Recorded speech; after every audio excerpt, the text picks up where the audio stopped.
Assalamualaikum warahmatullahi wabarakatuh. Perkenalkan, nama saya Dia Anggreni Ratnasari. Saya merupakan mahasiswi dari program Studi Teknik Informatika Fakultas Teknik Universitas Mataram, di mana di sini saya akan mempresentasikan tugas akhir saya yang berjudul Perbaikan Ejaan Kata dalam Bahasa Indonesia menggunakan algoritma Damiro-Levenshtein Distance dan N-gram. Apa yang akan saya bahas? Yang pertama adalah latar belakang, yang kedua adalah tujuan, yang ketiga penelitian sebelumnya, yang keempat metode yang digunakan, yang kelima gambaran umum sistem, yang keenam pengujian, dan yang terakhir adalah kesimpulan dan saran. Yang pertama kali yang akan saya bahas adalah latar belakang. Di sini kesalahan penulisan atau ejaan pada editor teks adalah hal yang paling sering terjadi, khususnya di dalam editor kata, di mana kesalahan dapat disebabkan oleh dua hal, yaitu kelalaian pengguna dan kesalahan perbaikan ejaan otomatis. Untuk mengatasi kesalahan penulisan ejaan dapat dilakukan dengan cara pengecekan berulang-ulang untuk menghindari kesalahan ejaan kata, namun karena hal itu tidak efektif karena memakan waktu dan tenaga, sehingga dilakukan dengan pencarian kandidat kata. Dalam hal ini, pencarian yang dilakukan adalah menggunakan pencarian jarak terkecil atau approximate matching, di mana approximate ini sendiri merupakan salah satu pendekatan inexact string matching yang digunakan untuk mencari string berdasarkan string yang sama dan string yang memiliki kemiripan penulisan dengan string yang terdapat dalam. Tujuan mengapa saya mengambil ini yang pertama adalah melakukan perbaikan ejaan kata sekaligus mengukur tingkat akurasi deteksi dan perbaikan kesalahan ejaan kata dalam bahasa Indonesia menggunakan kombinasi antara algoritma Damiro-Levenshtein Distance dan metode N-gram. Penelitian sebelumnya di sini yang saya kutip hanya 3 untuk memberikan hasil akurasi yang diperoleh dengan metode yang sama dan judul yang sama. Di sini di mana pada tahun 2016 skripsi yang dilakukan oleh Apahdi dengan judul Koreksi Ejaan Istilah Komputer Berbasis Kombinasi Algoritma Damiro-Levenshtein dan Algoritma Soundex berhasil memperoleh akurasi sebesar 92%. Dan pada tahun 2017, jurnal yang dikeluarkan oleh Mahfira, Holisodin, dan Widodo berhasil memperoleh presisi sebesar 0,78 dan recall sebesar 1 dengan judul Deteksi Kesalahan Ejaan dan Penentuan Rekomendasi Koreksi Kata yang Tepat pada dokumen jurnal JTIIK menggunakan Dictionary Lookup dan Damiro-Levenshtein Distance. Dan yang terakhir adalah pada tahun 2018, jurnal yang dikeluarkan oleh Fahma, Holisodin, dan Perdana dengan judul Identifikasi Kesalahan Penulisan Kata atau Typographical Error pada dokumen berbahasa Indonesia menggunakan metode N-gram dan Levenshtein Distance berhasil memperoleh nilai akurasi presisi sebesar 0,97 untuk jenis insertion dan recall sebesar 1 untuk jenis substitution. Metode yang digunakan di sini adalah Damiro-Levenshtein Distance. Alasan mengapa Damiro-Levenshtein digunakan yaitu karena merupakan pengembangan dari algoritma sebelumnya yaitu Levenshtein Distance, di mana operasi yang digunakan itu sama yaitu insertion, deletion, substitution, namun dengan penambahan operasi transposition di antara dua karakter. Karena melakukan pengembangan otomatis Damiro ini dapat dianggap atau dapat memperoleh hasil yang sesuai sekitar 80% dari semua kesalahan penulisan manusia. Kemudian pemodelan bahasa yang saya gunakan adalah N-gram, di mana pemodelan akan melakukan prediksi kata menggunakan metode probabilitas untuk memprediksi kata berikutnya setelah mengamati kata-kata sebelumnya. Dalam hal ini berkaitan erat dengan perhitungan probabilitas urutan kata-kata pada sebuah korpus. Dengan kata lain, korpus yang digunakan pada N-gram itu berperan penting. Jadi, langkah selanjutnya yang akan saya bahas adalah gambaran umum sistem. Di sini sebelum melakukan deteksi dan koreksi kesalahan ejaan kata dilakukan beberapa tahap sebelumnya.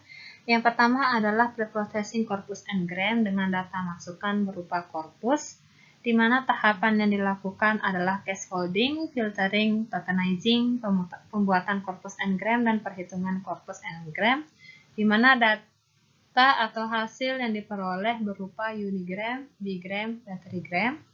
Kemudian untuk preprocessing, deteksi, dan koreksi kesalahan, data masukan berupa data salah dan data asli, di mana data salah ini digunakan atau disimulasikan dengan mengambil potongan paragraf tiap dokumen yang telah sengaja disalahkan penulisannya.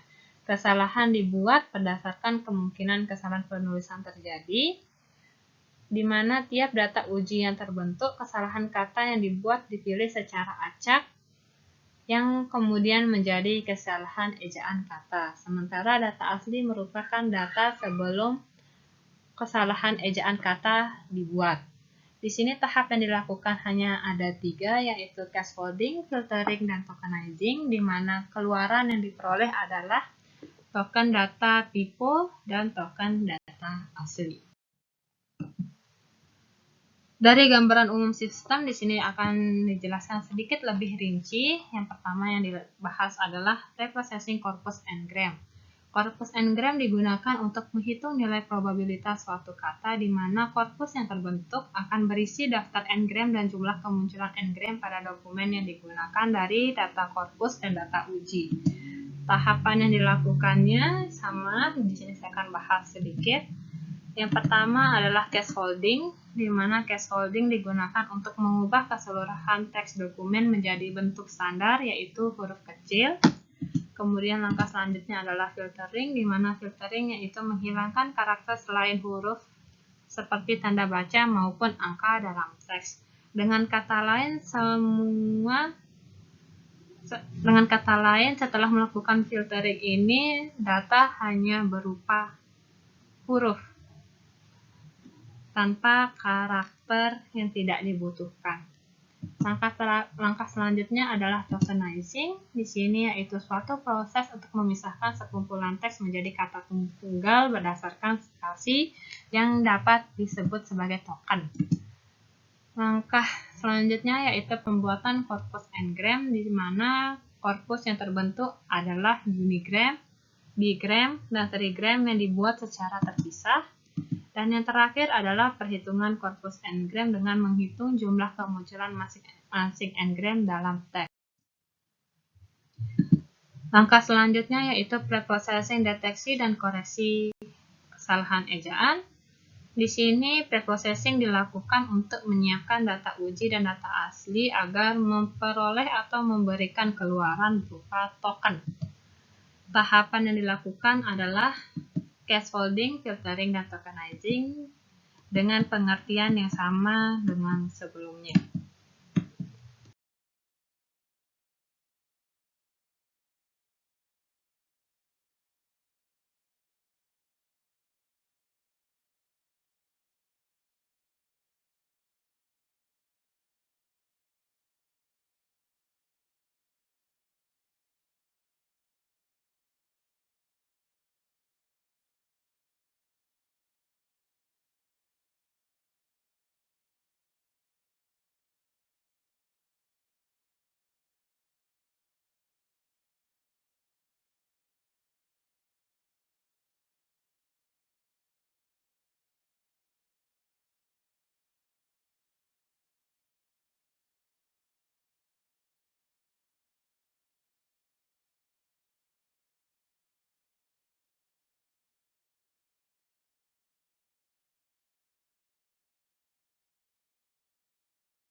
Langkah selanjutnya adalah pengujian akurasi deteksi dan koreksi yang dilakukan untuk mengetahui nilai akurasi yang diperoleh oleh sistem dalam mendeteksi dan mengoreksi kesalahan penulisan atau ejaan dengan menggunakan metode precision recall.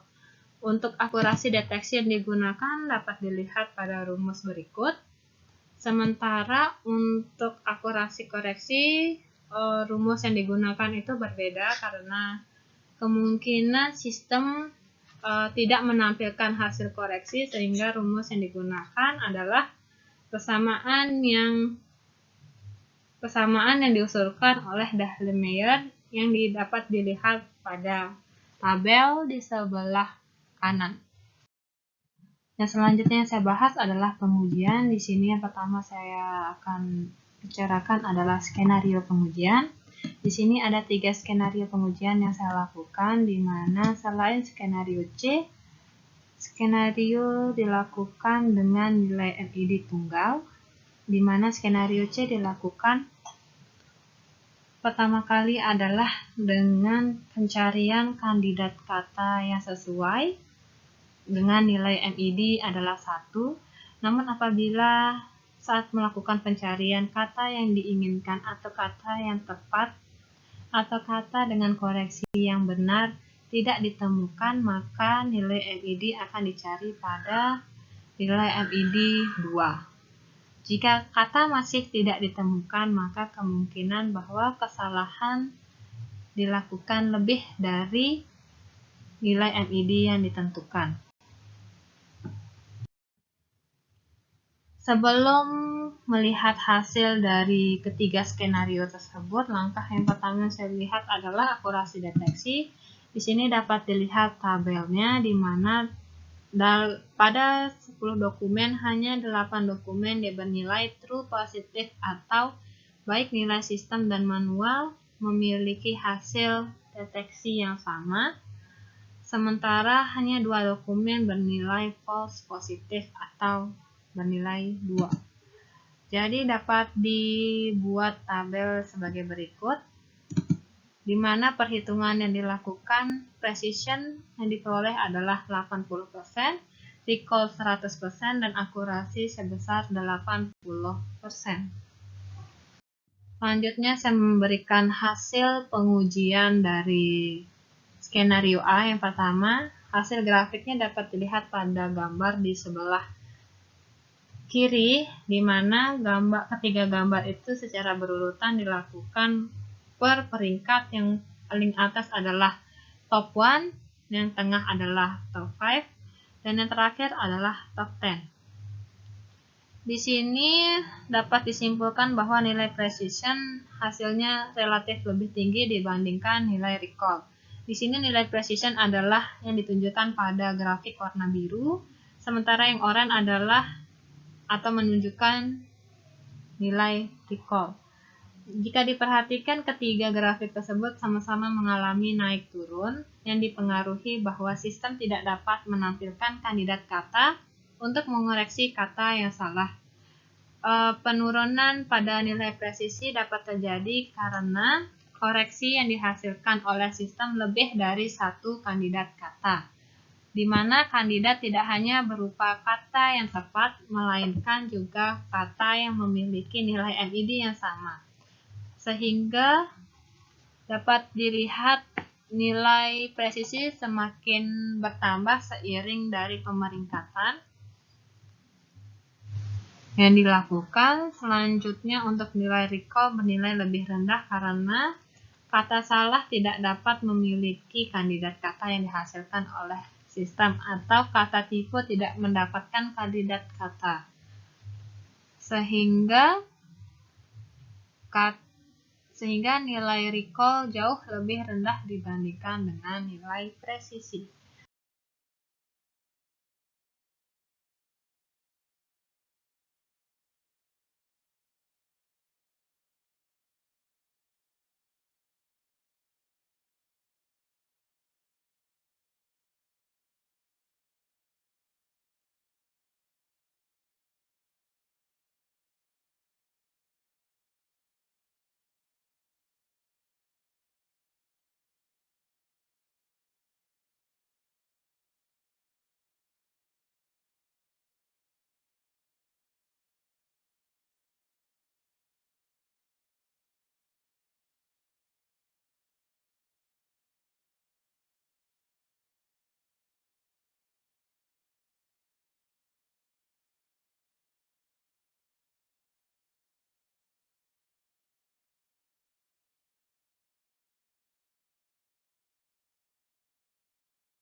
Dan yang terakhir skenario C, di mana di sini di antara ketiga skenario C merupakan skenario dengan nilai rata-rata tertinggi di antara kedua skenario lainnya, di mana hal ini dipengaruhi oleh nilai MID yang digunakan dalam menentukan kandidat kata yang dipilih, sehingga semua kata yang dideteksi sebagai kata tipe memiliki kandidat kata. Namun dapat dilihat pada grafik terakhir atau grafik pada top 10, selain dokumen 1, dokumen lain memperoleh nilai optimal atau mencapai nilai 1. Hal ini dapat disebabkan bahwa terdapat suatu kata tipe pada dokumen 1 tidak berhasil dikoreksi oleh sistem atau hasil koreksi sistem itu masih kata yang salah, bukan kata yang sesuai dengan nilai aktual.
Oke, terima kasih. Di situ itu adalah hasil presentasi yang telah saya lakukan. Apabila ada kesalahan kata maupun kecepatan berbicara dalam penjelasan, mohon maaf. Taufik wal hidayah. Wassalamualaikum warahmatullahi wabarakatuh.